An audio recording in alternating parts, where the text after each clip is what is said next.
Spoštovane liksarce in liksari, nahajam se tukaj na Dunaju, ki je tudi mesto muzej. Ptuj se je nekoč imenoval, oziroma je bila tam doli tista tabla Ptuj mesto muzej, nekdo je odstranil, ne vem zakaj. In želim vam povedati to, ko pogledaš levo desno, mesto je čisto ohranjeno, cenjeno, predvsem pa trženo, ker dejansko se da od mesta muzej živeti od turizma, ampak to našim veljakom ne potegne. In želel sem vam pokazati to, opazoval sem, kako lepo, natančno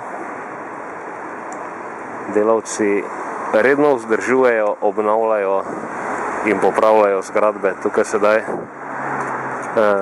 pred zimo, da ne pride not vlaga in potem seveda iz tega izhajajoče posledice lepo zaflikajo vse luknje in dediščina ostane.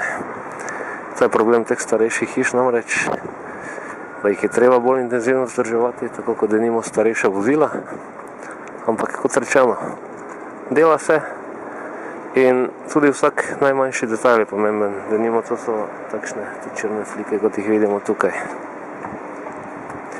Torej, še enkrat povem, pa še mnogokrat bom povedal, Ptuj je po potencialu mali Dunaj.